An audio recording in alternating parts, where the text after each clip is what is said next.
കാണികൾ നമ്മൾ എന്തറിയുന്നു, കണ്ണീർ മിഴികളെ മറയ്ക്കുന്നു. അലകടൽ നടുവിലും അഖില മനസ്സിലും അണുവിലും പള്ളിയുറങ്ങുന്നു. ഈശ്വരൻ മനുഷ്യനായി അവതരിച്ചു, ഈ മണ്ണിൻ ദുഃഖങ്ങൾ സ്വയം ഭരിച്ചു. ഇരവും പകലും കരയും കടലും ഇടചേർന്ന ജീവിത കളിയരങ്ങിൽ ഈശ്വരൻ മനുഷ്യനായി അവതരിച്ചു, ഈ മണ്ണിൻ ദുഃഖങ്ങൾ സ്വയം ഭരിച്ചു. ഓം ഗുരുബ്രഹ്മ ഗുരുവിഷ്ണു ഗുരുദേവോ മഹേശ്വര ഗുരു സാക്ഷാത് പരബ്രഹ്മ തസ്മൈ ശ്രീ ഗുരവേ നമഃ. ഓം ചിന്താലേശായ പരമഗുരുവേ നമഃ. ഓം ചിന്താലേശായ പരമഗുരുവേ നമഃ. ഓം ചിന്താലേശായ പരമഗുരുവേ നമഃ. നമസ്കാരം. ചിന്താലയ ഗുരു വിഷ്വൽ മീഡിയയുടെ പുതിയ ഒരു എപ്പിസോഡിലേക്ക് എല്ലാ മാന്യ പ്രേക്ഷകർക്കും സുസ്വാഗതം. ഭഗവാന്റെ ഭക്തരെ ചാനലിലൂടെ പരിചയപ്പെടുത്തുക എന്നതിനൊപ്പം ഭഗവാന്റെ ആശ്രമത്തെക്കുറിച്ച് അറിഞ്ഞുകൂടാത്തവർക്ക് ഒരു വഴികാട്ടിയും കൂടിയാണ് ചിന്താലയ ഗുരു വിഷ്വൽ മീഡിയ. അതുകൊണ്ടാണ് ഇപ്പോൾ ഭഗവാന്റെ 3 ആശ്രമങ്ങൾ പ്രധാനമായിട്ടുണ്ടെങ്കിൽ പോലും നമ്മൾ ആശ്രമത്തിലുള്ള അംഗങ്ങൾ അല്ലെങ്കിൽ ഭഗവാന്റെ ഭക്തരെ, പ്രധാനികളെ പരസ്പരം ബന്ധിപ്പിക്കുക എന്ന ലക്ഷ്യത്തോടു കൂടിയാണ് ചാനൽ പ്രവർത്തിക്കുന്നത്. ഇന്ന് നമുക്ക് അതിഥിയായി വന്നിരിക്കുന്നത് ശരിക്ക് തന്നെ പറയുകയാണെങ്കിൽ കള്ളിക്കാടുകാരി തന്നെയാണ്. അതായത് അധ്യാത്മ ചിന്താലയ ആശ്രമവുമായി വളരെ കൊച്ചുനാൾ തൊട്ട് ബന്ധമുള്ള ആളാണ്. മാത്രമല്ല ചിന്താലയ വിദ്യാലയത്തിലെ അധ്യാപികയും കൂടിയാണ്. ഇപ്പോൾ ടീച്ചറെ കുറിച്ച് പറയുകയാണെങ്കിൽ ബിനു ടീച്ചർ കഴിഞ്ഞ 5 വർഷമായിട്ട് ചിന്താലയ വിദ്യാലയത്തിൽ പഠിപ്പിക്കുകയാണ്. അതിന് ഉപരി ടീച്ചറുടെ അച്ഛൻ, ഇപ്പോൾ ടീച്ചറെ കുറിച്ച് പറയുമ്പോൾ അച്ഛനെക്കുറിച്ച് പറയാതെ പോകുന്നത് ഉചിതമല്ല. കാരണം എനിക്ക് വളരെ കൊച്ചിലെ തൊട്ട് ഒരു അമ്മാവനെ പോലെ എന്നോട് അത്ര സ്നേഹമാണ്. അതിൽ വേറൊരു കാര്യമെന്ന് പറഞ്ഞാൽ എൻ്റെ അമ്മയും ടീച്ചറെ അച്ഛൻ, അതായത് ഉണ്ണി SI എന്ന് പറഞ്ഞാൽ എല്ലാവർക്കും അറിയാവൂ. അപ്പോൾ ആ സമയത്ത് കള്ളിക്കാട്ട് ശരിക്കും പറഞ്ഞാൽ ഒരു SI ആയിട്ട് ആദ്യമായിട്ട് വരണത് ഉണ്ണി സാർ തന്നെയായിരിക്കും. അപ്പോൾ അത്ര കൊച്ചിലെ നാൾ തൊട്ട് നമുക്ക് ആ കുടുംബമായിട്ട് അത്ര ബന്ധമുണ്ട്. കാരണം അദ്ദേഹം നമ്മൾ ആശ്രമത്തിലെ ഒരു പ്രധാനിയായിരുന്നു. അപ്പോൾ അദ്ദേഹത്തിൻ്റെ പുത്രിയും കൂടിയാണ് ബിനു ടീച്ചർ. ടീച്ചറാണ് ഇന്ന് അതിഥിയായി വന്നിരിക്കുന്നത്. ടീച്ചർ നമസ്കാരം. നമസ്കാരം സാർ. അപ്പോൾ കൊച്ചിലെ തൊട്ട് അല്ലെങ്കിൽ വളരെ ചെറുപ്രായം തൊട്ട് ആശ്രമത്തിൽ വരികയും ഭഗവാനുമായിട്ട് നല്ല ബന്ധം എന്ന് വെച്ചാൽ ഭഗവാനുമായിട്ട് ബന്ധം എന്ന് പറഞ്ഞാൽ ഭഗവാനെ കൊച്ചിലെ തൊട്ട് കാണാൻ ഭാഗ്യം സിദ്ധിച്ച ആളുകളിൽ ഒരാളാണ്. അപ്പോൾ ഒരുപാട് കാര്യങ്ങൾ പറയാനുണ്ടാവും. ഓർമ്മയിൽ വരുന്ന പ്രധാന കാര്യങ്ങൾ ഭക്തർക്ക് വേണ്ടി ഷെയർ ചെയ്യണം. ശരി, തീർച്ചയായും സാർ. ഓം ശ്രീ സദ്ഗുരവേ നമഃ. സാർ, ഞാൻ 40 വർഷങ്ങൾക്ക് മുന്നേ ആശ്രമത്തിൽ വന്നു തുടങ്ങിയ ആളാണ്. അതായത് ഞാൻ ഏകദേശം 5th സ്റ്റാൻഡേർഡ് പഠിക്കുന്നത് മുതൽ അവിടെ ഭഗവാനെ കാണാൻ വന്നിട്ടുണ്ട്. അതായത് എൻ്റെ അച്ഛൻ അമ്പലത്തിലൊന്നും അധികം പോകുന്ന വ്യക്തിയല്ലായിരുന്നു. അങ്ങനെ അച്ഛൻ ആര്യനാട് സ്റ്റേഷനിൽ ജോലി ചെയ്തുകൊണ്ടിരുന്ന സമയത്ത് ഭഗവാൻ ഇങ്ങനെ ആരോ പറഞ്ഞു കേട്ടു, ഇങ്ങനെ ഒരു സ്വാമി എവിടെയുണ്ട് ആലയിൽ സ്വാമി, ഒരു അതൊന്ന് സാറ് പോകണമെന്ന് ഇങ്ങനെ പറഞ്ഞു. അങ്ങനെ ഒരു ദിവസം അച്ഛൻ അവിടെ കയറിയതാണ് ആശ്രമത്തിൽ.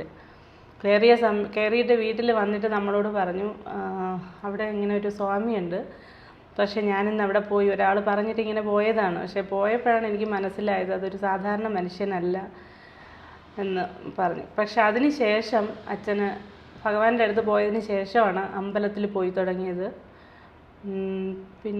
പിന്നെ സ്ഥിരമായിട്ട് ഭഗവാന്റെ അടുത്ത് പോവും. ആ ഭഗവാനെ ദർശിച്ചതിന് ശേഷമാണ് എൻ്റെ അച്ഛൻ്റെ സ്വഭാവത്തിലായാലും എല്ലാത്തിലും നല്ല വലിയൊരു മാറ്റമുണ്ട്. അതുമുതലാണ് ഞാനും അവിടെ പോയി തുടങ്ങിയത്. സുകുമാര സാറിൻ്റെ മോൾ ആശയും ഞാനും ഒരുമിച്ചാണ് പഠിച്ചത്. അപ്പോൾ ആശയും ഞാനും കൂടെ പോവും, അങ്ങനെ സ്ഥിരം പോവും. പിന്നെ നമ്മുടെ എന്ന് പറഞ്ഞാൽ മാസം 1-ാം തീയതി, മലയാള മാസം 1-ാം തീയതി കൈനീട്ടം വാങ്ങിക്കാനൊക്കെ പോകാമെന്ന് പറഞ്ഞാൽ നമുക്ക് എന്തോ ഒരു ആഘോഷം പോലെയും ഒക്കെയാണ്. പിന്നെ 1-ാം തീയതിയുള്ള ഭക്ഷണം കഴിക്കാൻ അവിടെ ഫുഡ് റോഡിലിരുന്ന് അന്നൊക്കെ അങ്ങനെയായിരുന്നു. അതൊക്കെ നമ്മളെ സംബന്ധിച്ച് വളരെ പ്രത്യേകതയുള്ളതും ഓർമ്മിക്കുമ്പോൾ സന്തോഷം തരുന്ന ഒരു കാര്യം ഒക്കെയാണ്. അങ്ങനെ എല്ലാ മാസവും നമ്മൾ പോകുമായിരുന്നു. സ്വാമി എന്നെ വിളിക്കുന്നത് കറമ്പി എന്നാണ്. പിന്നെ സ്വാമിയുടെ ദർശനം നമ്മളൊന്ന് നോക്കിയാൽ നമുക്കുണ്ടാകുന്ന ആ സന്തോഷം വളരെ വലുതാണ്. പിന്നെ നമ്മളോട് എന്തെങ്കിലും ഒരു കാര്യം പറഞ്ഞാൽ അത് അതിനേക്കാളേറെ വലുതാണ്. പിന്നെ നമ്മളെ ഇതുപോലുള്ള എന്തെങ്കിലും കറമ്പി എന്നൊക്കെ വിളിക്കുമ്പം അതൊക്കെ നമുക്ക് ഇപ്പോഴും നമുക്കത് അതൊക്കെ ഓർക്കുമ്പോൾ ഉണ്ടാകുന്ന ഒരു പ്രത്യേകതയെന്ന് പറയുന്നത് എടുത്ത് പറയാൻ വളരെ വലുതാണ്. അങ്ങനെ പിന്നെ ഞാൻ നമ്മളെ കള്ളിക്കാട് ദേശത്തിന് തന്നെ വളരെ ഒരു ഇപ്പോൾ ഉണ്ടാകുന്ന വലിയൊരു മാറ്റത്തിന് കാരണം നമ്മളെ ഭഗവാന്റെ സാന്നിധ്യം ഒന്നുകൊണ്ട് മാത്രം തന്നെയാണ്. എത്രമാത്രം വളർന്ന് പ്രത്യേകത നല്ല രീതിയിൽ കള്ളിക്കാട് ഇത്രത്തോളം ആയതും ഭഗവാന്റെ സാന്നിധ്യം ഒന്നുകൊണ്ട് മാത്രം തന്നെയാണ്. പിന്നെ നമ്മൾ ആശ്രമത്തിൽ എടുത്ത് പറയത്തക്ക വേറൊരു കാര്യം അന്നദാനം. ഏതൊരു വ്യക്തി വന്നാലും ഭക്ഷണം കൊടുക്കാതെ അവിടെ നിന്ന് പോവില്ല. ഇവിടെ ആയാലും പോത്തോക്കാടായാലും എവിടെ ആയാലും അങ്ങനെ തന്നെയാണ്. പിന്നെ വേറൊരു പ്രത്യേകത എന്ന് പറഞ്ഞാൽ എനിക്ക് ഭഗവാനെ കാണാൻ പോകുമ്പോൾ എപ്പോഴും ഭഗവാനെ കാണുമ്പോൾ ഇങ്ങനെ ഭഗവാൻ കണ്ണടച്ച് ഇങ്ങനെ എന്നെ കാണുമ്പോൾ ഇങ്ങനെ പ്രാർത്ഥിക്കുന്ന സമയത്ത് ഞാനും കണ്ണടച്ച് നിൽക്കും. പക്ഷേ ആ ഫ്രാക്ഷൻ ഓഫ് എ സെക്കൻഡ് ചിലപ്പോൾ കാണുള്ളൂ. ആ സമയം കൊണ്ട് അതുവരെ ഉണ്ടായ സന്തോഷവും സങ്കടവും എല്ലാം ഇങ്ങനെ ഒരു പെട്ടെന്നങ്ങ് മറിഞ്ഞു പോകുമ്പോൾ തന്നെ എൻ്റെ കണ്ണിൽ കൂടെ ആ കണ്ണുനീരങ്ങ് ഒഴുകിക്കൊണ്ടേയിരിക്കും ഭഗവാന്റെ ഫ്രണ്ടിൽ. അത് ഇപ്പോഴും അങ്ങനെ തന്നെയാണ്. ഞാൻ ഒരാഴ്ചയ്ക്ക് മുമ്പേ പോത്തങ്കോട് പോയിരുന്നു. അപ്പോൾ ആ സമാധിയുടെ അവിടെ ചെന്നപ്പോൾ ഭഗവാൻ എൻ്റെ മുന്നിലുണ്ട്. പക്ഷേ അത് കണ്ടപ്പോഴും ഇങ്ങനെ അതുപോലെ തന്നെയാണ്, ഇപ്പോഴും അങ്ങനെ തന്നെയാണ്. പിന്നെ ഞാനെന്ന വ്യക്തി ഇങ്ങനെ ഇവിടെ ഇരിക്കാനും ഇങ്ങനെ ഇരിക്കാനും കാരണം എൻ്റെ ഭഗവാൻ തന്നെയാണ്. എൻ്റെ ജീവിതത്തിലെ ഓരോ ഘട്ടവും കടന്നു പോകുന്നതും അതിലുണ്ടാകുന്ന ഉയർച്ചയും എൻ്റെ ഭഗവാന്റെ അനുഗ്രഹം ഒന്നുകൊണ്ട് മാത്രം തന്നെയാണ്. പിന്നെ 2019 ആയിരുന്നു എൻ്റെ ചേച്ചിയുടെ മോളുടെ കല്യാണം. അപ്പോൾ ആദ്യമായിട്ട് കല്യാണം വിളിച്ചത് ഭഗവാനെയാണ്. അങ്ങനെ പോയപ്പോൾ ഭഗവാൻ പോത്തങ്കോടായിരുന്നു. അപ്പോൾ അവിടെ കിടക്കുകയായിരുന്നു ഭഗവാൻ. അങ്ങനെ വിഷ്ണുവാണോ രാജീവാണോ എന്ന് അറിയില്ല. അവിടെ നിന്ന് നമ്മളാണ് വന്നതെന്ന് അറിഞ്ഞു. ഞാനും അമ്മയും 2 ചേച്ചിമാരും കൂടെയാണ് പോയത്. അപ്പോൾ ഭഗവാൻ ചോദിച്ചു കറമ്പി ഉണ്ടോ എന്ന് ചോദിച്ച്. അപ്പോൾ എന്നെയാണ് ഉദ്ദേശിച്ചത്. അപ്പോൾ എനിക്ക് കറമ്പിയോട് മാത്രം സംസാരിച്ചാൽ മതി എന്ന് പറഞ്ഞു. അങ്ങനെ പോയി. എൻ്റെ തലവേദനയുണ്ട്, എനിക്ക് ചെറുതിലേ മുതലേ തലവേദനയുണ്ട്. ഭഗവാൻ എനിക്ക് എണ്ണയൊക്കെ തന്നിട്ടുണ്ട് തേക്കാൻ, പക്ഷേ ഇപ്പോഴും ഉണ്ട് ആ തലവേദന. അപ്പോൾ എന്നോടത് ചോദിച്ചു ഇപ്പോൾ എങ്ങനെയുണ്ട്, പക്ഷെ അത് അത്ര പെട്ടെന്നൊന്നും മാറുന്ന ഒന്നല്ല എന്നൊക്കെ പറഞ്ഞു. പക്ഷേ ഇതൊക്കെ ഓർമ്മിക്കുമ്പോൾ നമ്മുടെ ജീവിതത്തിൽ ഇതൊക്കെ തന്നെയാണ് ധന്യ മുഹൂർത്തങ്ങളെന്ന് പറയാൻ ഓർമ്മിക്കാനുള്ളതും എല്ലാം അത് തന്നെ. പിന്നെ എൻ്റെ ഭഗവാന്റെ സ്കൂളിൽ എനിക്ക് ശശി സാറിലൂടെയാണ് ഞാൻ സ്കൂളിൽ വന്നത്. ആയിരുന്നു ശശി സാറിലൂടെയാണ്. അപ്പോൾ അങ്ങനെ ഒരു ദിവസമെങ്കിലും എനിക്ക് പഠിപ്പിക്കാൻ പറ്റിയത് മഹാഭാഗ്യമാണ് എൻ്റെ. അതുപോലെ തന്നെയാണ് ഓരോ അധ്യാപകരും, അവിടെ പഠിപ്പിക്കുന്ന ഓരോ അധ്യാപകരും ഓരോ വിദ്യാർത്ഥികൾക്കും ഭാഗ്യമുള്ളവർക്ക് മാത്രമേ അവിടെ പഠിക്കാനും പഠിപ്പിക്കാനും ഒക്കെ പറ്റുള്ളൂ. അതുപോലെ തന്നെ നമ്മളെടുത്ത് നോക്കുകയാണെങ്കിൽ അവിടുത്തെ അധ്യാപകരുടെ മക്കൾ നോക്കുകയാണെങ്കിൽ ആരും തന്നെ എല്ലാവർക്കും അതിൻ്റേതായ ഉയർച്ചയുണ്ട്, എല്ലാ പേർക്കും. എൻ്റെ മോനും അതെ. എൻ്റെ മോനിപ്പോൾ ഡിഗ്രി കഴിഞ്ഞ് BSc നോട്ടിക്കൽ സയൻസ് കഴിഞ്ഞു, BA ഇംഗ്ലീഷ് കഴിഞ്ഞിട്ട് അവനിപ്പോൾ കാനഡയിൽ പോയി. ഇപ്പോൾ അവന് പാർട്ട് ടൈം നല്ല ജോലിയാണ് കിട്ടിയത്. അങ്ങനെ കിട്ടി. അവനും ഹാപ്പിയാണ്. അതിനെല്ലാം കാരണം എൻ്റെ ഭഗവാൻ മാത്രമാണ്. പിന്നെ അതില്ലാതെ ഈ പറഞ്ഞ പോലെ നമുക്ക് എൻ്റെ ജീവിതത്തിൽ വേറെ ഒന്നുമില്ല.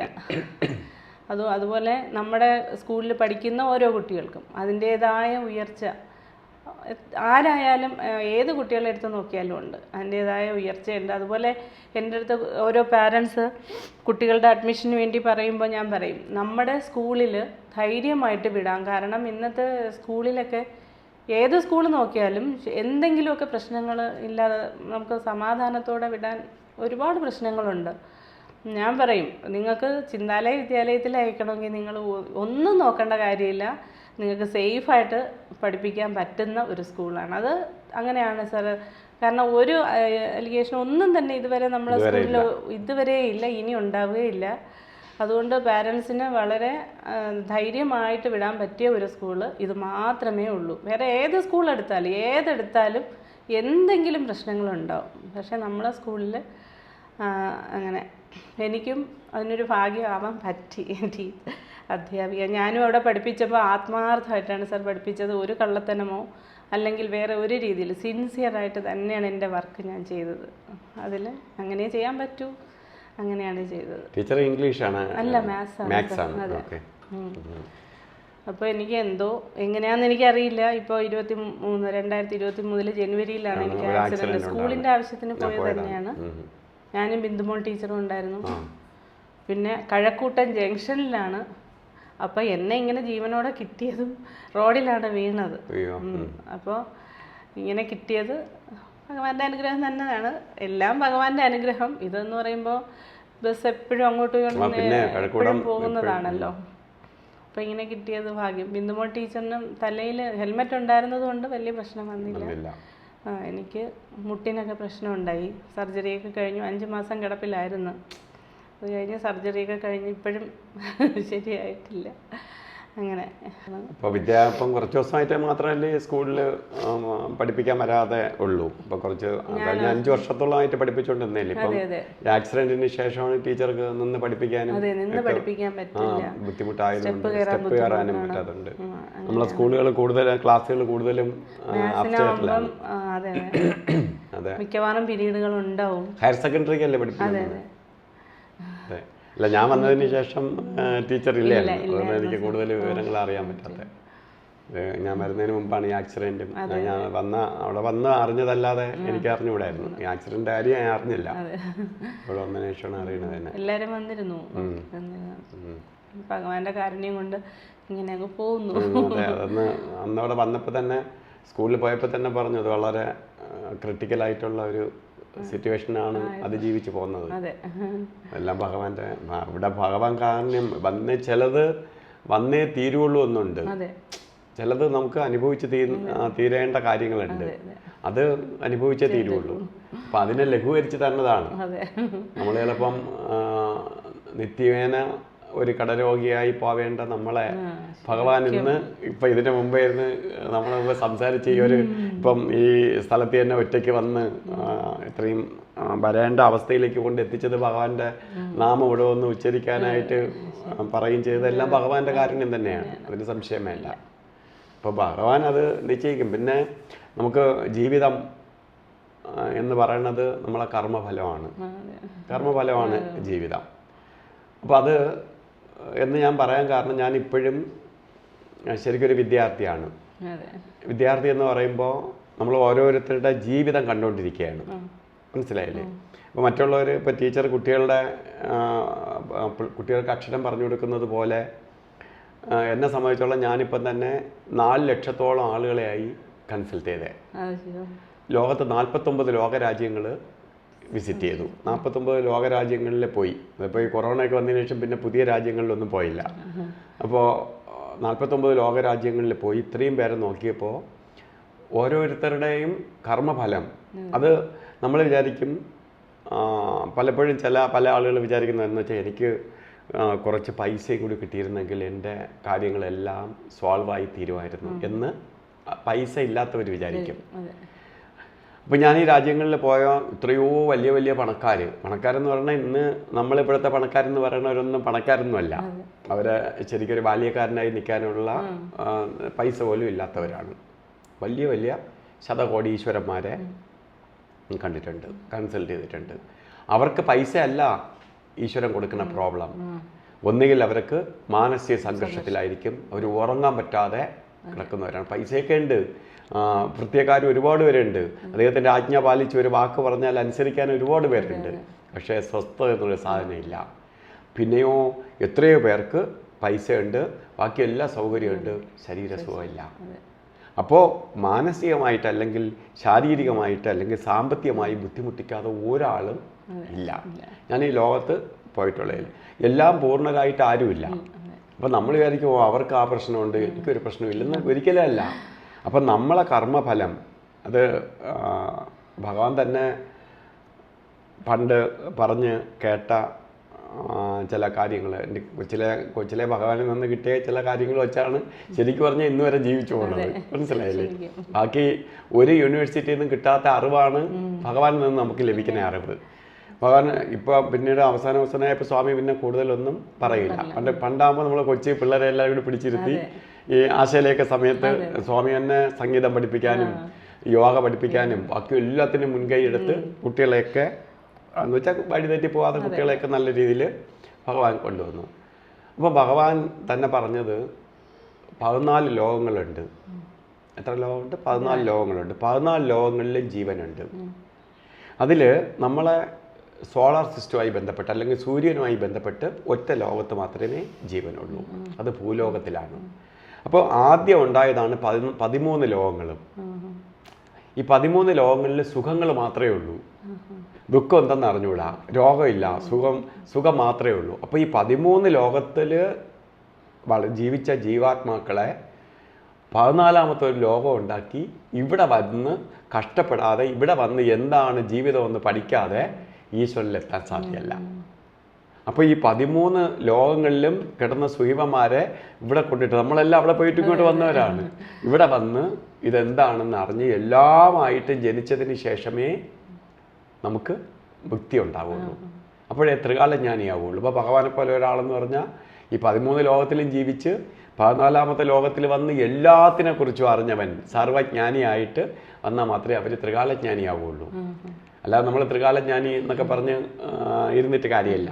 അപ്പം അങ്ങനെ ഉള്ള ഒരു പരമാത്മാവിൻ്റെ ഈശ്വരൻ്റെ അടുത്ത് നമുക്ക് നിൽക്കാനും, അപ്പോൾ ഇതിനെല്ലാം കാരണം നോക്കുക. അപ്പോൾ നമ്മൾക്ക് തന്നെ അയ്യോ ജയനാരായണജി ഇതെല്ലാം പറയണു, ഇത്രയും പേർക്ക് ഈ 4 ലക്ഷം പേർക്ക് കാര്യങ്ങൾ 4 ലക്ഷം പേരുടെ ജീവിതം കണ്ടു, അതുകൊണ്ട് എനിക്കൊരു ജീവിതത്തിൽ പ്രശ്നമില്ല എന്നൊന്നുമല്ല.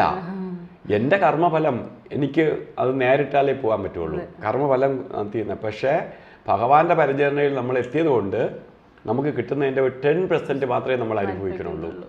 90% ഭഗവാൻ അങ്ങ് എടുക്കുകയാണ്. 90% ഭഗവാൻ എടുത്തിട്ട് 10% നമുക്ക് തരാണ്, തന്നേ പറ്റുള്ളൂ. എനിക്കൊരു 1-2 ഇൻസിഡൻറ്റ് ഉണ്ടായപ്പോൾ, ഞാൻ ടീച്ചർ പറഞ്ഞു വന്നുകൊണ്ട് എൻ്റെ നാട്ടുകാരും കൂടി ആയതുകൊണ്ട് 1-2 ഇൻസിഡൻറ്റ് വന്നപ്പോൾ ഞാൻ ഭഗവാന്റെ അടുത്ത് പോയി നിൽക്കുകയാണ്. അപ്പോൾ ഭഗവാൻ ചിരിച്ചിട്ട് പറഞ്ഞ്, പിള്ളയെ ഇതെനിക്ക് മാറ്റിത്തരാൻ വേണ്ടി 1 സെക്കൻഡ് സമയം മതി. എനിക്ക് ഈ പിള്ളയ്ക്കുണ്ടായിട്ടുള്ള 1-2 പ്രശ്നങ്ങൾ മാറ്റാൻ എനിക്ക് സെക്കൻഡ് സമയം മതി. പക്ഷേ പിള്ള 2 ജന്മം ഇതിനു വേണ്ടി വരേണ്ടി വരും, ഇനി 2 ജന്മം ഇതിനു വേണ്ടി ജനിച്ചു വരേണ്ടി വരും. ഞാൻ ഇപ്പം മാറ്റി തന്നാൽ എനിക്കിത് മാറ്റാൻ വേണ്ടി 1 സെക്കൻഡ് മതി, പക്ഷെ മാറ്റിയാൽ ഇനി 2 ജന്മം ഇതിനു വേണ്ടി എടുക്കേണ്ടി വരും. അങ്ങനെ 2 പാഴ് ജന്മം എടുക്കണ്ട എന്ന് വിചാരിച്ചിട്ടാണ് ഇവിടെ വെച്ച് ഞാൻ തീർത്ത് വിടുന്നത്. മനസ്സിലായില്ലേ? അപ്പം ഭഗവാൻ നമുക്ക് തരുന്നതൊന്നും ഭഗവാൻ അറിയാതെയോ ഭഗവാനെ കൊണ്ട് പറ്റാത്തതായിട്ടോ ഒന്നുമില്ല. എൻ്റെ ഈ 4 വയസ്സ് തൊട്ട് ഇതുവരെയുള്ള അറിവ് വെച്ചിട്ട് ഭഗവാനാൽ മാറ്റാൻ പറ്റാത്ത ഒന്നുമില്ല. പക്ഷേ ഭഗവാൻ എന്തുകൊണ്ട് അത് മാറ്റാത്തത് എന്ന് ചോദിച്ചാൽ, അത് മാറ്റിയെടുത്താൽ പിന്നെ നമുക്ക് അതിനു വേണ്ടി നമ്മൾ വീണ്ടും റീബർത്ത് ചെയ്യേണ്ടി വരും. മനസ്സിലായില്ലേ? അപ്പോൾ അതിന് ഉദാഹരണമാണ് ശ്രീരാമസ്വാമി. അച്ഛനാണ് ദശരഥ മഹാരാജാവ്. അച്ഛന് ശാപം കിട്ടി, പുത്രദുഃഖത്താൽ മരിക്കണം. മനസ്സിലായോ? അപ്പോൾ പുത്രദുഃഖത്താൽ മരിക്കണം. സാക്ഷാൽ ഭഗവാൻ പറ്റൂലായിരുന്നു അച്ഛൻ്റെ ദുഃഖം മാറ്റി കൊടുക്കാൻ. പക്ഷേ അച്ഛൻ്റെ ദുഃഖം ഇപ്പം മാറ്റിയാൽ അച്ഛൻ ഇതിന് വേണ്ടി വീണ്ടും ജനിക്കേണ്ടി വരും. അപ്പോൾ എൻ്റെ അച്ഛന് എനിക്ക് ജന്മം തന്നതോടുകൂടി എൻ്റെ അച്ഛന് മുക്തി ഉണ്ടാവണം. അതിനു വേണ്ടി ആ പുത്രദുഃഖം അവിടെ വെച്ച് തീർത്തിട്ടാണ് ഭഗവാന് അച്ഛനെ വൈകുണ്ഠത്തിലേക്ക് കൊണ്ടുപോയത്. ഈ കർമ്മഫലം തീർന്നില്ലെങ്കിൽ അച്ഛന് കൊണ്ടുപോകാൻ പറ്റില്ല.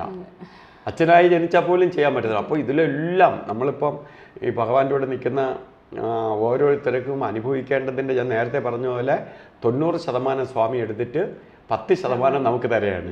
ഈ 10% തരുമ്പോൾ പോലും നമുക്ക് താങ്ങില്ല. ആലോചിച്ച് നോക്കുക, 10% പോലും നമുക്ക് ഉൾക്കൊള്ളാൻ പറ്റുന്നില്ല. നമ്മൾ 10% കൊണ്ട് തന്നെ നമുക്ക് സഹിക്കാൻ പറ്റുന്നില്ല.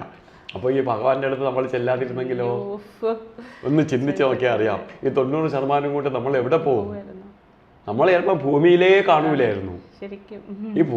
ഈ ഭൂമിയിലേ നമ്മൾ ഉണ്ടാവൂലായിരുന്നു. അടുത്ത ഏതെങ്കിലും സ്ഥലത്ത് ഇതിനു മുമ്പ് ദുരാത്മാക്കളായി ജനിക്കുമായിരുന്നു. ചില സമയത്ത് ഞാൻ വിചാരിക്കും, എനിക്ക് അത്രയ്ക്കും വിഷമം വരുന്ന സമയത്ത് ഒരുപാട് ജീവിതത്തിൽ വിഷമങ്ങൾ വന്നിട്ടുണ്ട്. അപ്പം ഞാൻ വിചാരിക്കും, ഭഗവാൻ എന്നോട് സ്നേഹമില്ലേ എന്നൊക്കെ ഞാൻ ചിന്തിച്ചിട്ടുണ്ട്. പക്ഷേ ആ ദുഃഖം വളരെ നിസ്സാരമായി കടന്നു പോയത് ഭഗവാന് എൻ്റെ അനുഗ്രഹം ഉള്ളതുകൊണ്ട്. ഇതിൽ അത് പറഞ്ഞപ്പോഴാണ് വീണ്ടും ഒരു കാര്യത്തിലേക്ക് നമുക്ക് പോയാൽ, ഈ ആത്മീയ കാര്യത്തിലേക്ക് പോയാൽ, ഈ സ്വാമി എന്നെ പറഞ്ഞിട്ടുണ്ട്, മനുഷ്യനാവാനാണ് പാട്. അപ്പോൾ മനുഷ്യനാവാനാണ് പാട്. 7 മുക്തി ജന്മങ്ങളുണ്ട്. അതിൽ മനുഷ്യനാവുകയാണ് പാട്. മനുഷ്യൻ എന്ന് പറഞ്ഞാൽ ഇന്ന് നമ്മൾ കാണുന്ന മനുഷ്യ കോലങ്ങളാണ്, മനുഷ്യനല്ല. മനനം ചെയ്യാൻ ശക്തിയുള്ളവൻ മനുഷ്യൻ, തിരിച്ചറിവ് ബോധമുള്ളവൻ മനുഷ്യൻ. അപ്പോൾ ആ മനുഷ്യ സ്റ്റേജിലേക്ക് വരണമെങ്കിൽ ഭഗവാൻ തന്നെ പറഞ്ഞതാണ്, 1,00,000 മനുഷ്യ കോലങ്ങളിൽ ഒരു മനുഷ്യൻ കാണും. 1,00,000 മനുഷ്യ കോലങ്ങളെ നമ്മൾ തപ്പിയാൽ ഒരു മനുഷ്യനെ കിട്ടും. അപ്പോൾ ഒരു മനുഷ്യനായാലേ അടുത്തൊരു ഭക്തനാവാൻ പറ്റുള്ളൂ. അപ്പോൾ 1,00,000 മനുഷ്യനിൽ ഒരു ഭക്തൻ കാണും. അപ്പോൾ 1,00,000 മനുഷ്യ കോലങ്ങളിൽ ഒരു മനുഷ്യൻ കാണും. 1,00,000 മനുഷ്യനിൽ ഒരു ഭക്തനെ കിട്ടുള്ളൂ. അപ്പോൾ ഒരു ഭക്തനെ കിട്ടണമെങ്കിലോ 1,00,000 × 1,00,000. അപ്പോൾ കോടികളിൽ ഒരു ഭക്തൻ മാത്രമേ കാണുകയുള്ളൂ. നമ്മൾ വിചാരിക്കും, അയ്യോ അവൻ രാവിലെ എഴുതി എല്ലാ ദിവസവും അമ്പലത്തിൽ പോകണം, ഇവൻ ഇതാ താടിയൊക്കെ വളർത്തി നടക്കണു, ഇവൻ പരമഭക്തനാണ്. ഒരിക്കലും അല്ല. ഒരു ഭക്തൻ എന്ന് പറയുമ്പോൾ ഈശ്വരൻ, ആ ദേവത, അവൻ അതീതനാണ്. അതുകൊണ്ടാണ് കുറുവിലമ്മയുടെ അടുത്ത് ശരിക്ക് വീട്ടിൽ പണിക്കാരനായിട്ട് കൃഷ്ണൻ പോയി നിന്നത്.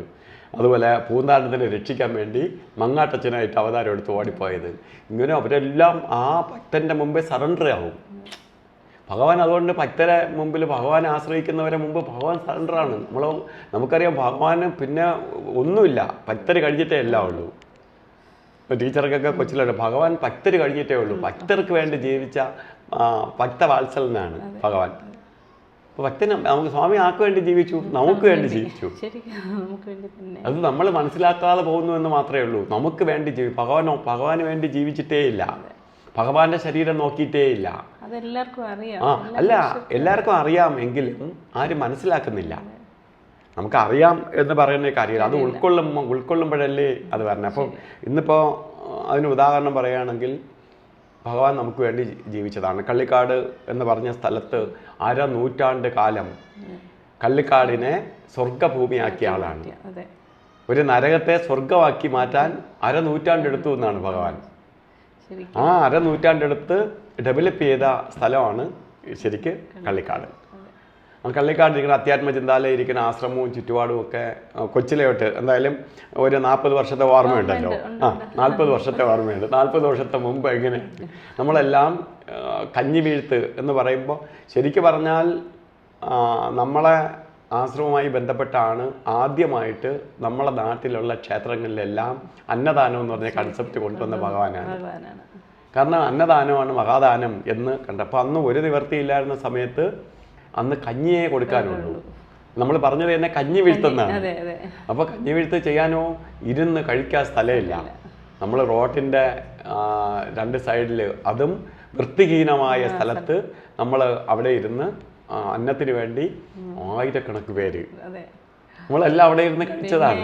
അപ്പോൾ ഒരു വണ്ടിയൊക്കെ റോട്ടിൽ കൂടി പോകുമ്പോൾ അതിന്റെ പൊടിയെല്ലാം അടിച്ചിങ്ങനെ ഭക്ഷണത്തിൽ വരുമായിരുന്നു. എന്നാലും ഭക്ഷണത്തിൽ സ്വാദ് അതിന്റെ പ്രത്യേക സ്വാദാണ്. നമുക്കിന്ന് നമ്മൾ ഇനിയിപ്പോൾ 5 കറി ഇഞ്ചിക്കറിയും വെച്ച് ഭക്ഷണം കഴിച്ചാൽ പോലും ആശ്രമത്തിൽ നിന്ന് കിട്ടുന്ന ഒറ്റ കറിക്ക് സമാധാനം പറയും. എൻ്റെ ഹസ്ബൻഡും അതെ, പോത്തങ്കോട് നിന്നൊക്കെ അദ്ദേഹത്തിന് കല്യാണം കഴിഞ്ഞതിന് ശേഷമുള്ള അറിവുള്ളൂ. അപ്പോൾ പോത്തങ്കോട് ഇങ്ങനെ ആശ്രമത്തിൽ പോയി രാവിലെ കുറേ പ്രാവശ്യം, ഒത്തിരി പ്രാവശ്യം വന്നിട്ടുണ്ട്.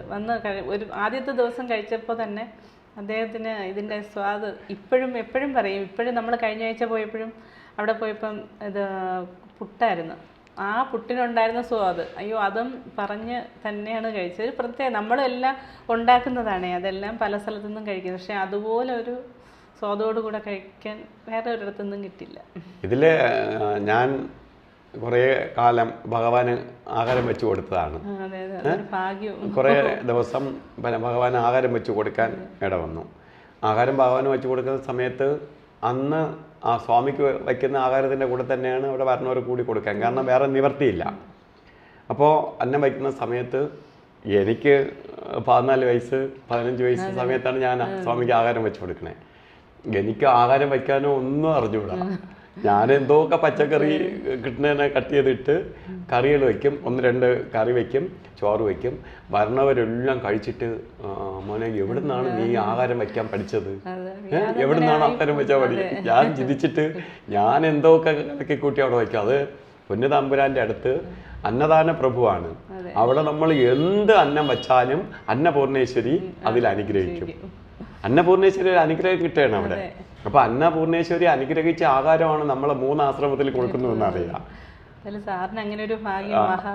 അതില് ഭാഗ്യം എന്ന് പറഞ്ഞാൽ അങ്ങനെയല്ല മാഡം, ടീച്ചറെ. ഒരു ഭാഗ്യം എന്ന് പറഞ്ഞാൽ എൻ്റെ അറിവില്ലായ്മയും ഇപ്പോഴും ഞാൻ ഭഗവാന്റെ മുമ്പ് വരുന്നത്, ഞാൻ 2 വർഷത്തോളം കാലയളവ്, അതായത് 15 വയസ്സ് തൊട്ട് 17 വയസ്സ് വരെ ഈ ആഹാരം സ്വാമിക്ക് വയ്ക്കും.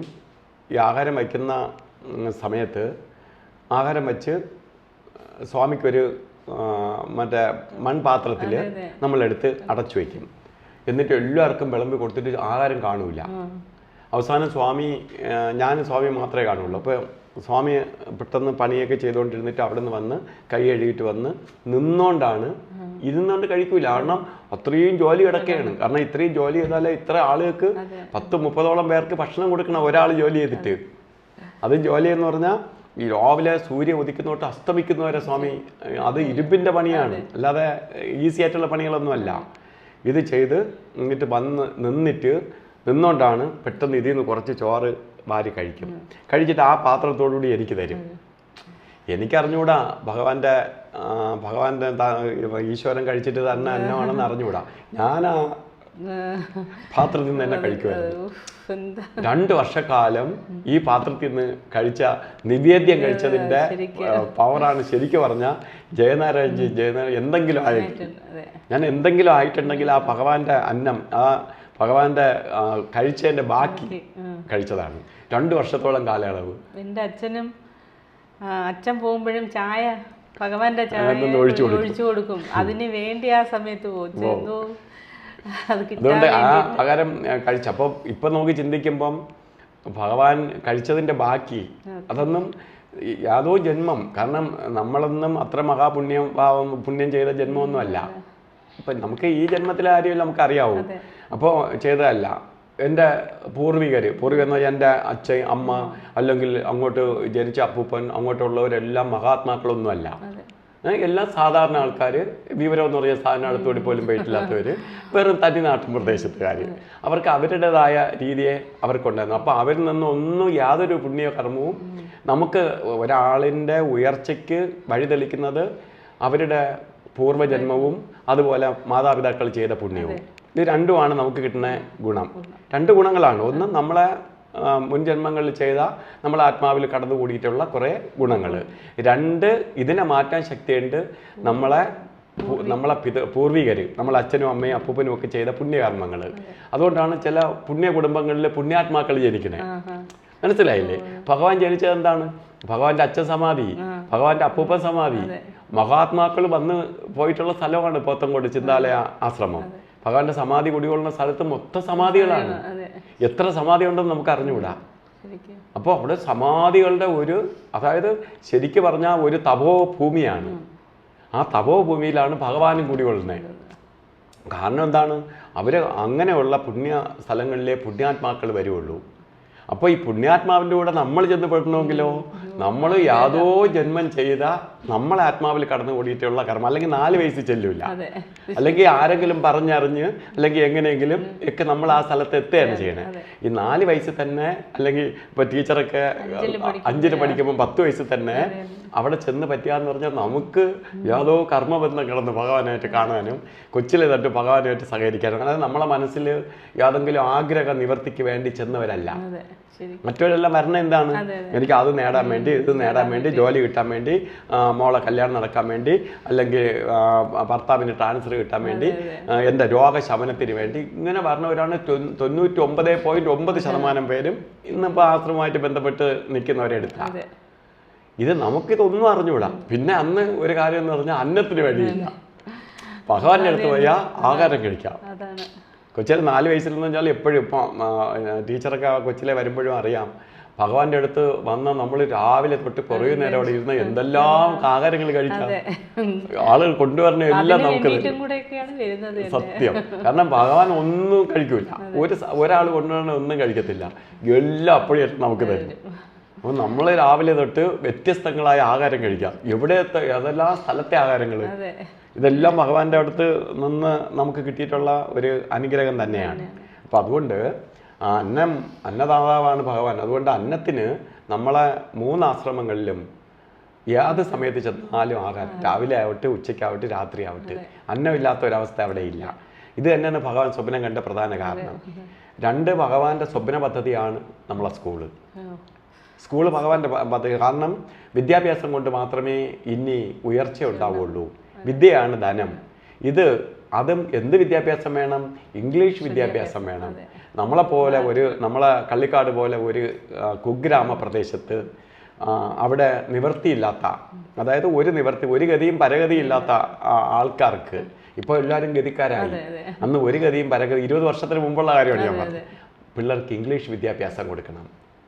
ഇത് ഭഗവാൻ ആഗ്രഹിക്കുകയും അതിനു വേണ്ടി ഭഗവാൻ പ്രയത്നിച്ച് തുടങ്ങിയതാണ് ചിന്താലയ വിദ്യാലയം. അതുകൊണ്ട് ആ ഭഗവാൻ ചെയ്യണ എന്തും ഭഗവാൻ അങ്ങ് അറ്റം വരെ കണ്ടിട്ടാണ് ചെയ്യണേ. നമ്മൾ ചെയ്യണേ അങ്ങനെയല്ല. നമ്മൾ അപ്പോഴത്തെ കാര്യം മാത്രം നോക്കും. ഇപ്പം വണ്ടി എടുത്തുകൊണ്ട് പോയാൽ നമുക്ക് അവിടെ എത്താൻ പറ്റും എന്നുള്ള ഉദ്ദേശം. ഭഗവാനല്ല, നമ്മൾ വീട്ടിലെത്തുന്നവരെ, ഇവിടുന്ന് തിരിക്കുമ്പോൾ വീട്ടിലെത്തുന്നവരെ ഭഗവാൻ കണ്ടിട്ടാണ് വേണം. ഇപ്പോൾ പോണ്ട, 15 മിനിറ്റ് കഴിഞ്ഞ് പോയാൽ മതി. നിങ്ങൾ 15 മിനിറ്റ് വഴി ചെന്ന് കിടക്കണ്ട, അവിടെ ഇരുന്നിട്ട് പോകും. മനസ്സിലായി? എത്രയോ അനുഭവങ്ങൾ ഭഗവാൻ പിടിച്ചിരുന്ന് നമുക്ക് പോയിരുന്നെങ്കിൽ നമുക്ക് എന്തെങ്കിലും പ്രശ്നങ്ങൾ, അങ്ങനെയൊക്കെയുള്ള എത്രയോ അനുഭവങ്ങളുണ്ട്. 100%. ഒരിക്കൽ ഞാൻ പോത്തങ്കോട്ടിരിക്കുകയാണ്. എത്രയോ അനുഭവങ്ങൾ. പോത്തങ്കോട്ട് ഇരുന്ന സമയത്ത് എനിക്ക് കാറിൽ തിരുവനന്തപുരത്തേക്ക് വരണം. അപ്പോൾ ഞാൻ അവിടെ വന്നിരുന്നു. അപ്പോൾ അവിടെ ഇരുന്ന കുറച്ച് പേരെ അവിടെ ഇങ്ങോട്ട് പോകാനായിട്ട് ഇറങ്ങി വന്ന്, ഈ ഒരു ബന്ദിൻ്റെ അന്നാണ്. അപ്പോൾ രാവിലെ നമ്മളങ്ങെത്തി. ബന്ധുകാർ ഇറങ്ങുന്നതിന് മുമ്പ് നമ്മൾ ആശ്രമത്തിൽ എത്തി. രാവിലെ ഒരു 5:30-6 മണിയൊക്കെ ആയപ്പോൾ ആശ്രമത്തിൽ എത്തി. തിരിച്ച് ഇങ്ങോട്ട് വരുമ്പം ബന്ദിനുള്ള ആഹ്വാനം ചെയ്തവരെല്ലാം വെളിയിലിറങ്ങുമല്ലോ, വഴി തടയാനും മറ്റേതൊക്കെ. അപ്പം സ്വാമി ഇങ്ങനെ എഴുന്നിട്ട് അവർ പറഞ്ഞു, ഞങ്ങൾ പോകാൻ ഇറങ്ങുകയാണ് എന്ന് പറഞ്ഞു. നിങ്ങളിപ്പോൾ പോയിട്ട് വലിയ കാര്യമൊന്നുമില്ല, നിങ്ങളൊരു കാര്യം ചെയ്യൂ, ഒരു അരമണിക്കൂർ കഴിയുമ്പോൾ ഈ പിള്ളേർ കൂടി വരും, പിള്ള പോകും, പിള്ളേരുടെ കൂടെ നിങ്ങൾ വണ്ടി ബാക്കിൽ നിന്ന് എടുത്ത് പോകും എന്ന് പറഞ്ഞു. അപ്പോൾ സ്വാമി അത് പറഞ്ഞു. ഞാനൊരു അരമണിക്കൂർ കഴിഞ്ഞ് വണ്ടി എടുത്തു. അപ്പോൾ സ്വാമി ഇത് പറഞ്ഞതിൻ്റെ പേരിൽ ഞാനതിനെ സീരിയസ് ആയിട്ട് കണ്ടില്ല. അവർ അങ്ങോട്ട് വരെയല്ലേ, ഒരു കൂട്ടായിട്ട് പോട്ടെ എന്ന് മാത്രം സ്വാമി വിചാരിച്ചു കാണും എന്ന് ഞാനങ്ങനെ അങ്ങനെയും വിചാരിച്ചില്ല. അതിനെ ഞാൻ വലിയ കാര്യമായിട്ട് കണ്ടില്ല. ഞാൻ നേരെ വണ്ടിയെടുത്ത് മുമ്പേ പോയി, ഇവർ തൊട്ട് ബാക്കിൽ നിന്ന് വന്നു. ഈ പോത്തങ്കോട് കഴിഞ്ഞ് നമ്മൾ വരണ വഴിയിൽ സമരക്കാർ തടഞ്ഞു. അന്നേ അത് BJPയുടെ ആഹ്വാനം ചെയ്ത ബന്ധാണ്.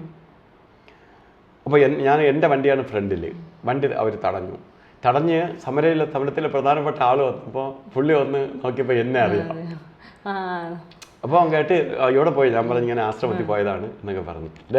ഇത് നമ്മളെ ആളാണ് തോന്നിട്ട് ബാക്കി വണ്ടികൾ വിട്ടു. അപ്പോൾ എൻ്റെ വണ്ടി വിട്ടു. അപ്പോൾ എവരെ കൂടി ഞാൻ പറഞ്ഞു നമ്മളോട് വന്നതാണെന്ന് പറഞ്ഞ് എവരെ വണ്ടി കൂടി വിട്ടു. അപ്പോൾ ഭഗവാൻ അവിടെ പിടിച്ചു നിർത്തിയില്ലെങ്കിൽ അപ്പോൾ ഭഗവാൻ പറഞ്ഞാൽ നിങ്ങൾ നേരത്തെ പോയിട്ട് കാര്യമില്ല, അവിടെ സമരക്കാരുടെ ഇടയിൽ ചെന്ന് കിടക്കേണ്ടി വരും. അപ്പം നമ്മളെ അറിയാവുന്നുള്ള അത് ഭഗവാൻ നേരത്തെ കാണുകയാണ്. ഇത് ഒരു ചെറിയ കാര്യങ്ങൾ വരെ. ഒരിക്കൽ തന്നെ നമ്മൾ പണ്ട് കള്ളിക്കാട്ട് നിന്ന് പോത്തൻകോട് വരെ സൈക്കിൾ ചവിട്ടി പോകും. ബസ്സിൽ ഇല്ല, അപ്പോൾ സൈക്കിൾ ചവിട്ടി പോകും. രാവിലെ 4 മണിക്കെടുത്ത് സൈക്കിൾ ഇവിടുന്ന് സ്റ്റാർട്ട് ചെയ്താൽ 6 മണിയാകുമ്പോൾ 2 മണിക്കൂർ കൊണ്ട് 40 കിലോമീറ്റർ സൈക്കിൾ ചവിട്ടും. അപ്പോൾ അന്ന് മറ്റേ ചന്ദ്രേണ്ണൻ, ഞാൻ മറ്റേ തങ്കപ്പെണ്ണെന്ന് പറഞ്ഞ്, തങ്കപ്പെണ്ണ നമുക്ക് മരിച്ചുപോയി, തങ്കപ്പെണ്ണ ഞങ്ങളെല്ലാം കൂടി സൈക്കിളിൽ ഇങ്ങനെ 100 എന്നും പറഞ്ഞ് പോകും. അങ്ങനെ നെടുമങ്ങാട് എത്തിയിട്ട് നെടുമങ്ങാട്ടിന് ആ ഇറക്കം ഇറങ്ങി നമ്മൾ നേരെ വെമ്പത്തേക്ക് പോണ ആ വഴിയിലേക്ക് ഇങ്ങനെ ആ ഇറങ്ങി അങ്ങ് പോകാൻ ഞാൻ ഫ്രണ്ടിൽ ഇങ്ങനെ 100 എന്ന് പറഞ്ഞ് അങ്ങ് പോകാമായിരുന്നു. ചെന്നതും ഒരു ബസ് യാദൃച്ഛിച്ച് വന്നു. ബ്രേക്ക് വിടുമ്പോൾ ബ്രേക്ക് കിട്ടിയില്ല. വണ്ടി നേരെ സൈക്കിൾ നേരെ പോയി ബസ്സിൽ ഇടിച്ചു. അപ്പം ബസ്സിൽ ഇടിച്ചത് മാത്രമേ എനിക്കറിയാം. ഞാൻ നോക്കിയപ്പോൾ ഞാൻ ഈ സൈക്കിളിൽ നിന്ന് തെറിച്ച് ഇങ്ങനെ ഉയർന്നു പോകണം. ഞാൻ എന്ത് ചെയ്തു, ഈ പൊങ്ങി ഇങ്ങനെ വന്ന ഞാൻ ഈ ആളിൽ ബസ്സിൽ ഇരിക്കുന്ന എൻ്റെ ഇടയിൽ ഒരു കമ്പ് ഉണ്ടല്ലോ, ഇങ്ങനെ നമ്മൾ രണ്ട് ഇതിൻ്റെ ഇടയ്ക്ക് വരണേ, ഇതിൽ കയറി തൂക്കിക്കൊണ്ട്. അപ്പം വണ്ടി ഇടിച്ചു, സൈക്കിൾ തെറിച്ചു പോണതുകൊണ്ട് ഈ വണ്ടി ഇടിച്ചവനെ കാണാനില്ല, വണ്ടിയിൽ സൈക്കിളിൽ ഇരുന്നവനെ കാണാനില്ല. അപ്പോൾ എല്ലാവരും അവിടെ അത്രയും മൊത്തം തപ്പയാണ് സൈക്കിൾ. ഞാൻ ഇതിൽ തൂക്കി കിടക്കുകയാണ്. അതും കിടക്കണം. എൻ്റെ സൈക്കിളെന്ന് വെച്ചാൽ ഫ്രണ്ട് വീലെല്ലാം മടങ്ങി, സൈക്കിളിനെ കണ്ട സൈക്കിൾ പിന്നെ ഉപയോഗത്തിലേ ഇല്ല, നോക്കാൻ പറ്റിയില്ല, ടയറെല്ലാം പോയി, അതെല്ലാം കഴിഞ്ഞ് ഞാൻ ഇതിൽ നിൽക്കണം. വണ്ടി ഒന്നും അപ്പുറത്തേക്ക് ഡ്രൈവർ വിചാരിച്ച് അവനോ ചത്തു, വണ്ടിക്കടിയിൽ പോയി മരിച്ചു. ഇത് ഞാൻ നോക്കി എൻ്റെ ദേഹത്ത് ഒരു ചെറിയ പോറൽ പോലും ഇല്ല. ഞാൻ ഇതിൽ തൂങ്ങിയിരിക്കുകയാണ്. തിരിച്ചു വിടുന്ന് മറ്റേ സൈക്കിളിൻ്റെ ഓവർലോഡ് കയറി നേരെ പോത്തൻകോട്ടി ചെന്ന്. പോത്തൻകോട്ടി ചെന്നപ്പോൾ സ്വാമി പറഞ്ഞ് എത്ര നമ്മൾ സ്പീഡിൽ പോയാലും സൈക്കിളാണെന്നുള്ള ഓർമ്മയാണ്. അത് പിടിച്ചാൽ കിട്ടണ്ടേ, അത് കിട്ടിയില്ല. പിന്നെ ഞാൻ അപ്പോഴെൻ്റെ ശ്രദ്ധയിൽപ്പെട്ടത് കൊണ്ട്, സ്വാമി അപ്പോഴും നോക്കിക്കൊണ്ടിരുന്നത് കൊണ്ട് ഒന്നും സംഭവിച്ചില്ല. ഭഗവാൻ എൻ്റെ അടുത്ത് അവിടെ കൊണ്ട് നമ്മൾ പിടിച്ചതും അപ്പോൾ നമ്മൾ വിചാരിക്കും നമ്മളെന്തോ അഭ്യാസമായതുകൊണ്ട് ഒന്നുമല്ല, ഒരു ഓർമ്മയില്ലായിരുന്നു. ഈ ഇടിക്കുന്ന തെറിക്കുന്ന സമയം അല്ലാതെ, ഇടിച്ചത് ഒരു ഓർമ്മ, പേടിച്ചതല്ലാതെ പിന്നെ ഒന്നും അറിഞ്ഞൂടായിരുന്നു. പിന്നെ ശരിക്ക് നോർമലായപ്പോൾ ഇതിൽ തൂങ്ങിയിരിക്കണം മാത്രമേ അറിയാവൂ. അപ്പോൾ നമ്മളൊക്കെ വിചാരിച്ചവരും കൂടെ വന്നവരും ഒക്കെ വിചാരിച്ചു വെച്ചാൽ ഇവൻ സ്വാമി കൊച്ചിലെ കുറച്ച് അഭ്യാസമൊക്കെ പഠിപ്പിച്ചിട്ടുണ്ടല്ലോ, അപ്പോൾ ഇവൻ അഭ്യാസി ആയതുകൊണ്ട് ഇങ്ങനെ വല്ല ഒന്നുമല്ല. ആ ഭയത്തിൽ. അപ്പോൾ അതാണ് അവിടെ എല്ലാം നമ്മളിലേക്ക് മൈൻഡിലേക്ക് പ്രവർത്തിക്കുന്ന ഈശ്വരനാണ്. അപ്പോൾ ഈ ഈശ്വര ശക്തിക്ക് പറ്റാത്തതായി ഒന്നുമില്ലെന്നാണ് ഞാൻ ഈ പറഞ്ഞു വരുന്നത്. എൻ്റെ ഓരോ അനുഭവങ്ങൾ, നമ്മളെ അനുഭവങ്ങൾ തന്നെ, നമ്മൾ ഓരോ അനുഭവങ്ങൾ ഇങ്ങനെ പറഞ്ഞാൽ പോലും നമുക്ക് ഓരോരുത്തരുടെ അനുഭവം പറയുമ്പോൾ നമുക്കത് പെട്ടെന്ന് ഫീൽ ചെയ്യും. മറ്റൊരാളിൻ്റെ കൂടെ അത് പറഞ്ഞാൽ അവർക്ക് മനസ്സിലാവില്ല. കാരണം അനുഭവം ഭഗവാനിൽ നിന്ന് കിട്ടിയിട്ടുള്ളവരല്ല. ഇപ്പൊ ടീച്ചർക്ക് അനുഭവങ്ങൾ അതാണ് ഞാൻ പറഞ്ഞത്. ഇപ്പൊ തന്നെ ആക്സിഡന്റിന്റെ കാര്യം പറഞ്ഞു. ആക്സിഡന്റ് ആ റോഡിലേക്ക് തെറിച്ച് വീണ സ്ഥിതിക്ക് കഴക്കൂട്ടം പോലെ ഒരു സ്ഥലത്തെന്ന് പറഞ്ഞാൽ എന്താ പറയുക, 24 മണിക്കൂറും വാഹനങ്ങൾ ഹൈസ്പീഡിൽ സഞ്ചരിച്ചുകൊണ്ടിരിക്കുന്ന സ്ഥലമാണ്. വീണ് കിടന്നപ്പോൾ ഞാൻ കണ്ണടച്ച് ഞാൻ വിചാരിച്ചു ഇപ്പം എൻ്റെ ദേഹത്തൂടെ വണ്ടി കയറിയത് എന്ന് തന്നെ ഞാൻ വിചാരിച്ചു. ഇങ്ങനെ കണ്ണടച്ച് കിടന്നു. ഒരു സെക്കൻഡ് കഴിഞ്ഞാൽ മനസ്സിലായി എന്തായാലും കാണാമല്ലോ. കഴിഞ്ഞ് ഭഗവാൻ അവിടെയും രക്ഷപ്പെടുത്തി. അതാണ് ഞാൻ പറഞ്ഞത്. ഇത് ഭഗവാന്റെ ശ്രദ്ധയിൽപ്പെട്ടിട്ട് നമുക്ക് അത്രയും സമയമായില്ലെങ്കിൽ, സമയമായിപ്പോയെങ്കിൽ പിന്നെ ഭഗവാൻ അങ്ങ് പോകാൻ പറയും. കാരണം സമയമായെങ്കിൽ പോയില്ലെങ്കിൽ, ഒരിക്കൽ എൻ്റെ അമ്മ മരിക്കാൻ പോവുകയാണ്. അമ്മയ്ക്ക് 52 വയസ്സേ ഉള്ളൂ. അപ്പോൾ അമ്മ മരിക്കാൻ പോവുകയാണ്. അപ്പോൾ സ്വാമി എൻ്റെ കൂടെ, ഞാൻ ആശ്രമത്തിൽ നിൽക്കുകയാണ്. അപ്പോൾ ആശ്രമം സ്വാമിയെ നിൽക്കുമ്പോൾ സ്വാമി എൻ്റെ കൂടെ പറഞ്ഞു, ഒരു ദിവസം ഉള്ള കാര്യത്തിൽ പറഞ്ഞു, പിള്ളേർ നമുക്ക് ചില സമയങ്ങളിൽ നമ്മൾ നേരത്തെ പോവേണ്ടി വരും. അപ്പോൾ അമ്മയ്ക്കൊന്നും ഒരു അസുഖമില്ല, നല്ല ആരോഗ്യവതിയായിട്ടിരിക്കുകയാണ്. ചില സമയത്ത് നമുക്ക് നേരത്തെ പോവേണ്ടി വരും. അത് എങ്ങനെയെന്ന് ചോദിച്ചാൽ, നമ്മൾ ആ സമയത്ത് പോയില്ലെങ്കിൽ, ഞാൻ പറയണത് പിള്ളേക്ക് മനസ്സിലാവുന്നുണ്ടോ, മരണത്തിനെ കുറിച്ചാണ് ഞാൻ പറഞ്ഞത്. ചിലപ്പോൾ നമ്മൾ നേരത്തെ പോയില്ലെങ്കിൽ ആ സമയത്ത് നമുക്ക് ഇറങ്ങാതെ നമ്മൾ ഏതെങ്കിലും നീ തടഞ്ഞു വെച്ചാൽ പിന്നെ 10 250 വർഷം കഴിഞ്ഞിട്ടേ അടുത്ത് ഇതുപോലെ ഒരു വേക്കൻസി നമുക്ക് വരുത്തുള്ളൂ. അതാണ് ഇതുപോലെ ഒരു അച്ഛനും ഇതുപോലെ ഒരു അമ്മയും നമ്മൾ ചെയ്ത കർമ്മഫലത്തിനനുസരിച്ചുള്ള കർമ്മഫലവും കിട്ടുള്ളൂ. അപ്പോൾ എനിക്കൊന്നും മനസ്സിലായില്ല. ഒന്നും മനസ്സിലായില്ല. എൻ്റെ അമ്മ മരിക്കാൻ പോവുകയാണ്, എൻ്റെ അമ്മ നേരത്തെ പോയി, ഒന്നുമല്ല, എനിക്കൊന്നും മനസ്സിലായി. സ്വാമി ഓരോ കാര്യങ്ങൾ ഇങ്ങനെ പറയും, കുറെ എനിക്ക് മനസ്സിലാവും, കുറെ എനിക്ക് മനസ്സിലാവില്ല. മനസ്സിലായില്ലേ? കൊച്ചിലെ ഭഗവാൻ പറയണതെല്ലാം നമുക്ക് ആവശ്യമുള്ളതാണ്. ഭഗവാന് ഇപ്പൊ നമ്മൾ 10 പേര് അവിടെ ഇരിക്കുന്ന സമയത്ത് സ്വാമി ഒരു കാര്യം അവിടെ ഇരുന്ന് സംസാരിച്ചാൽ ആർക്കെങ്കിലും ഉപയോഗമില്ലാത്ത ഒന്ന് സ്വാമി സംസാരിക്കില്ല. ശ്രദ്ധിച്ചിട്ടൊന്നും മനസ്സിലായി. ഭഗവാൻ എന്തെങ്കിലും പറയുന്നുണ്ടെങ്കിൽ ഇതിൽ ആർക്കോ ആവശ്യമുള്ള കാര്യമാണ്, നമുക്കല്ലെങ്കിൽ അത് മറ്റാർക്കോ ആവശ്യമുള്ള കാര്യം. അല്ലാതെ സ്വാമി ഒന്നുമേ സംസാരിക്കില്ല. സ്വാമിയുടെ ഒരു വാക്ക് അന്തരീക്ഷത്തിൽ വന്നിട്ടുണ്ടെങ്കിൽ അത് ആൾക്കാർക്കല്ലെങ്കിൽ അന്തരീക്ഷത്തിന് ഗുണമില്ലാതെ സ്വാമി പറയത്തില്ല. അപ്പോൾ അങ്ങനെ ഇരുന്ന് പറഞ്ഞു. അത് കഴിഞ്ഞ് 7ാം നാളാണ് എൻ്റെ അമ്മ മരിക്കുന്നത്. അപ്പോൾ അമ്മ മരിച്ചപ്പോഴാണ് എനിക്ക് സ്വാമി പറഞ്ഞതിൻ്റെ വ്യാപ്തി. അപ്പോൾ പിന്നെ സ്വാമി അങ്ങനെ അഡ്വാൻസായിട്ട് എന്നോട് പറഞ്ഞതുകൊണ്ട് എനിക്കങ്ങ് ഉൾക്കൊള്ളാൻ പറ്റി. എനിക്ക് 2 പേരോട് മാത്രമേ ഒരു സ്നേഹവും ഏറ്റവും കൂടുതൽ ബന്ധമുള്ളൂ. ഒന്ന് എൻ്റെ ഭഗവാന്റെ കൂടി, ഭഗവാൻ കഴിഞ്ഞാലേ എൻ്റെ അമ്മയിലൂടെ ഉള്ളൂ. മനസ്സിലായി? അപ്പോൾ അച്ഛൻ്റെ കൂടി ഒന്നും എനിക്ക് വലിയ എന്താ പറയുക അറ്റാച്ച്മെൻ്റ് ഒന്നുമില്ല. അച്ഛൻ്റെ കൂടി ഒരു അറ്റാച്ച്മെൻറ്റ്, കാരണം കൊച്ചിലോട്ട് ആശ്രമത്തെ ആയതുകൊണ്ട് അമ്മയെ കാണാൻ പോകും, അമ്മയായിട്ട് ഇങ്ങനെയുള്ള അച്ഛനുമായിട്ട് ഞാൻ കൂടുതൽ സംസാരം. അച്ഛൻ കുറച്ച് ദേഷ്യവും ഇതൊക്കെ ഉള്ളതുകൊണ്ട് അച്ഛൻ പാവമാണ്, പക്ഷെ എൻ്റെ കൺസെപ്റ്റിൽ അച്ഛൻ ഭയങ്കര പ്രശ്നക്കാരനാണ്, അച്ഛനെ ഒന്നും പോയി പറഞ്ഞ കാര്യമില്ല എന്നുള്ള ഒരു തോന്നൽ.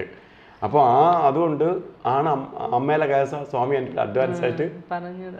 അതാണ് സ്വാമി ഭഗവാൻ അറിയാതെ. അതാണ് പിന്നെ തന്നെ ഭഗവാൻ ഒരു പ്രാവശ്യം തന്നെ ഇരുന്നിങ്ങനെ പറഞ്ഞു, ഒരാളുടെ മരണം പറയുമ്പോൾ സ്വാമി ചിലപ്പോഴത്തെ മരണമൊക്കെ പറയുമ്പം സ്വാമി വിഷമത്തിലൊക്കെ ഇരിക്കും.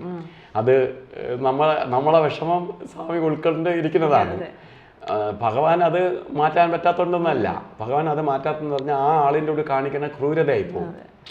ഈ നമ്മളെ കൂടെ കാണിക്കുന്ന നന്മയ്ക്ക് വേണ്ടി ചെയ്യണമെങ്കിൽ ഈ ആത്മാവിൻ്റെ കാണിക്കുന്ന ക്രൂരതയായി പോകും. കാരണം ഈ ആത്മാവ് പിന്നെ എത്തേണ്ടടുത്ത് എത്താതെ കിടന്ന് കഷ്ടപ്പെട്ടു പോകും. അപ്പോൾ അങ്ങനെ ഒന്നും പറഞ്ഞ് അവരൊക്കെ അങ്ങ് പോയപ്പോൾ എൻ്റെ പറഞ്ഞു, പിള്ളേ, നമ്മളുമായി ബന്ധപ്പെട്ട് നിൽക്കുന്ന ഒരാളിനെ കാലം കൊണ്ടുപോകണമെങ്കിൽ എൻ്റെ കൂടി ഒന്ന് ചോദിക്കും. എൻ്റെ അനുവാദമില്ലാതെ ഞാനുമായി ബന്ധപ്പെട്ട് നിൽക്കുന്ന ഒരാളിനെയും കൊണ്ടുപോകില്ല, ഞാൻ സമ്മതിക്കൂല. അപ്പോൾ തീരെ നിവർത്തിയില്ലെങ്കിൽ മാത്രമേ ഞാൻ വിട്ടുകൊടുക്കുള്ളൂ. അപ്പോൾ മറ്റൊരു ഭഗവാൻ അവർ ദുഃഖം പറഞ്ഞപ്പോൾ വന്നാലും സ്വാമി മിണ്ടാതിരുന്ന് ദുഃഖിച്ച് വിഷമത്തിരുന്ന പോലെ ഇരുന്ന്. അത് ഭഗവാൻ നമ്മളെ ദുഃഖം ഭഗവാൻ ആ ദുഃഖം ഏറ്റെടുക്കണേണ്, അതിൽ ഉൾക്കൊണ്ട് ഇരുന്നതാണ്. എന്നിട്ട് അവരൊക്കെ പോയപ്പോൾ ഭഗവാൻ പറയാണ്, എനിക്ക് ചെയ്യാൻ പറ്റത്തൊന്നുമില്ല, പക്ഷെ അവർ പോയേ തീരുള്ളൂ. അവരിപ്പം പോയില്ലെങ്കിൽ അവർക്ക് ഒരുപാട് ദുരിതം ഉണ്ടാവും ആത്മാവിന്.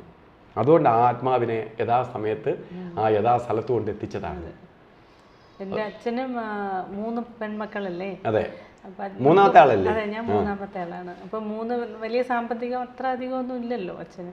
അപ്പോൾ ഇപ്പോഴും 3 പേരെയും പഠിപ്പിച്ച് നല്ല രീതിയിൽ പഠിപ്പിച്ചു, കല്യാണം കഴിച്ചയച്ച്. അപ്പോഴും അച്ഛന് അതിശയമാണ്. എല്ലാം അച്ഛൻ ഇപ്പോഴും പറയും, സ്വാമിയുടെ അനുഗ്രഹം കൊണ്ടാണ് ഇതെല്ലാം. ഞാൻ എങ്ങനെ ഇതൊക്കെ കഴിഞ്ഞു എന്ന് എനിക്ക് പോലും അറിഞ്ഞുകൂടാന്ന് പറയും. ഇതെല്ലാം സ്വാമിയുടെ അനുഗ്രഹം കൊണ്ട് മാത്രമാണ്. അച്ഛനത് വലിയ കാര്യമാണ്. അച്ഛനോട് ഭയങ്കര സ്നേഹമാണ്. അച്ഛനും ഭഗവാന്റെ അടുത്ത് വന്നതിന് ശേഷമാണ് ഇത്രയും ദൈവത്തിൽ അടുക്കുന്നതും അല്ല, ഒരുപാട് മാറി സ്വാമിയുടെ അടുത്ത് വന്നതിന് ശേഷം. അല്ലെങ്കിൽ ഭയങ്കര പ്രശ്നമാണ്, ചൂടനാണ്. അതെ, നല്ല ഭഗവാന്റെ അനുഗ്രഹം നമുക്ക്. എനിക്ക് ഒരുപാട് വിഷമഘട്ടങ്ങൾ വന്നിട്ടുണ്ട്. അപ്പോഴെല്ലാം ദൈവം ഭഗവാനാണ് എന്നെ ഞാനിങ്ങനെ ജീവനോടെ ഇരിക്കാൻ കാരണം എൻ്റെ ഭഗവാനാണ്. ആക്സിഡന്റിനെ കുറിച്ച് നമ്മൾ അറിഞ്ഞപ്പോൾ തന്നെ എനിക്ക് മനസ്സിലായി. കാരണം അതില് സമയമായില്ല പോവാൻ, അതാണ് വേറെ സത്യം. ഒരുപാട് കാര്യങ്ങൾ ഇനിയും ചെയ്യാൻ. എന്തോ നല്ലതിനാണ് ഭഗവാൻ ഇത് വരുത്തിയത്. എനിക്ക് നല്ലത് വന്നു, ഇതിലൂടെ നല്ലതുണ്ട്. ഞാൻ പറഞ്ഞിട്ടില്ലെങ്കിൽ പോലും എനിക്കറിയാം, എനിക്ക് സന്തോഷം തരുന്ന 1-2 കാര്യങ്ങളുണ്ട് ഈ ആക്സിഡന്റിലൂടെ. അതുകൊണ്ടാണ് ഭഗവാൻ ഇങ്ങനെ ആയിരിക്കാം. നമ്മളിപ്പോൾ ഒന്ന് വരുന്നതിൻ്റെ പിന്നിൽ മറ്റെന്തെങ്കിലും കാണും. നമ്മൾ കാണാത്തത് നമുക്കറിഞ്ഞൂടല്ലോ, ഈശ്വരനെ അറിയാവുന്ന നമുക്കറിഞ്ഞൂടല്ലോ, നമ്മളീ കാണുന്നതായിരിക്കില്ലല്ലോ അത്. അപ്പോൾ അത് കൊണ്ട് ഇപ്പം തന്നെ ടീച്ചറ് ഭഗവാനിൽ ഉണ്ടായ, അല്ലെങ്കിൽ ഭഗവാനെ കാണാൻ നമ്മളൊക്കെ ജനിച്ചതിന് ശേഷമാണ് ഭഗവാനെ കാണാൻ പറ്റിയത്. അപ്പോൾ നമ്മളിൽ പ്രകടമായിട്ടുള്ള ഭഗവാന്റെ അനുഗ്രഹം നമ്മളിൽ നിന്ന് എത്തിയിട്ടുള്ള മക്കളിലേക്കാണ്. അതുകൊണ്ട് ഇതിൻ്റെ ശരിക്ക് അതിൻ്റെ പോസിറ്റീവ് എനർജി വരാൻ പോണ പിള്ളേരിലൂടെ, അതിന് ഒരു സംശയം വേണ്ട. സംശയമില്ലാത്ത എത്രയോ അനുഭവങ്ങൾ, എത്രയോ അല്ല നമ്മള് നമ്മുടെ സ്കൂളിലെ അധ്യാപകരെ നോക്കിയാലും അവരുടെ ആരുടെയും മക്കൾ ഒരിക്കലും എല്ലാവരും രക്ഷപ്പെടും നല്ല രീതിയിൽ. അധ്യാപകർ മാത്രമല്ല, അധ്യാപകരെ മക്കൾ മാത്രമല്ല, അവിടെ പഠിച്ച ഒരു കുട്ടികളും അതെ, പഠിച്ച കുട്ടികളും അതെ. നമ്മളെ നാട്ടിലെന്ന് പറഞ്ഞാൽ ശരിക്ക് പറഞ്ഞാൽ വളരെ മോശപ്പെട്ട അവസ്ഥയിലേക്ക് പോകേണ്ട കുട്ടികളാണ്.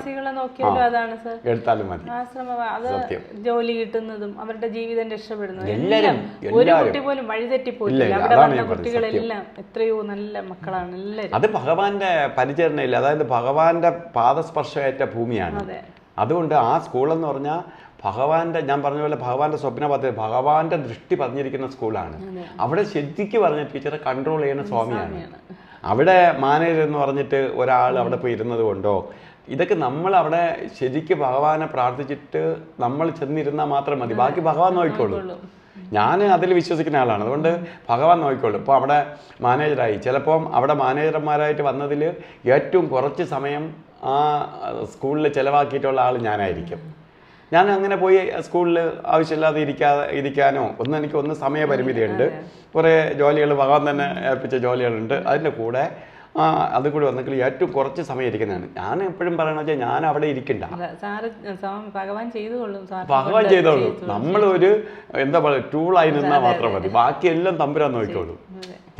ഇതുവരെ അങ്ങനെയാണ് എൻ്റെ 4 വയസ്സ് തൊട്ട് ഇതുവരെയുള്ള അഭിപ്രായം, എൻ്റെ ജീവിതം എന്ന് പറഞ്ഞാൽ അതാണ്. അപ്പോൾ പിന്നെ ഇത് അതുകൊണ്ട് നമ്മൾ സ്കൂള് പഠിക്കുന്ന കുട്ടികളാവട്ടെ, പഠിപ്പിക്കുന്ന ടീച്ചേഴ്സ് ആവട്ടെ, ഇവരെല്ലാം അവിടെ ആ പുണ്യഭൂമിയിൽ അതിന് അവർക്ക് വേറെ ലെവലിലേക്ക് അവർക്ക് ഗുണം കിട്ടുമെന്നുള്ള സംശയം വേണ്ട. അത് ശരിക്ക് ഒരു രീതിയിൽ അല്ലെങ്കിൽ വേറൊരു രീതിയിലൂടെ അവർക്ക് ഗുണം ഉറപ്പാണ്. അവിടെ ഒരു സ്റ്റാൻഡേർഡ് ഒരു വർഷമെങ്കിലും പഠിച്ച ഒരു കുട്ടിയാണെങ്കിൽ ആ കുട്ടിയിലേക്ക് കുറെ മാറ്റം ഭഗവാൻ കയറ്റിയിട്ടേ വിടുള്ളൂ. എൻ്റെ മാമൻ്റെ മോൾ ആ സ്കൂളിലാണ്, മാമൻ്റെ മോളുടെ മോൾ അവിടെയാണ് പഠിച്ചത് 8th വരെ. എന്നെ 9ാം ക്ലാസ് ആയപ്പം കാട്ടാക്കട കൊണ്ടാക്കി. പക്ഷെ ആ കുട്ടി മോളുടെ സൗകര്യം കൊണ്ടും പല കാരണങ്ങളുണ്ട്, സ്കൂളിനോടുള്ള അല്ലെങ്കിൽ മോശം അഭിപ്രായം കൊണ്ടല്ല മാറ്റിയത്, എന്തൊക്കെയോ സാഹചര്യങ്ങൾ കൊണ്ടും മാറ്റിയതാണ്. പക്ഷെ ആ മോള് കരച്ചില് തന്നെ ഈ ഒരു വർഷവും നല്ല എനിക്ക് ചിന്താലയിൽ പോയാൽ മതി, പിന്നെ ഇപ്പൊ വീണ്ടും കൊണ്ട് അഡ്മിഷൻ ആക്കി. ഇപ്പൊ ആ മോള് മാത്രമല്ല, കുറേ മാറിപ്പോയി പിള്ളേർ ഇപ്പൊ തിരിച്ചു വന്നു.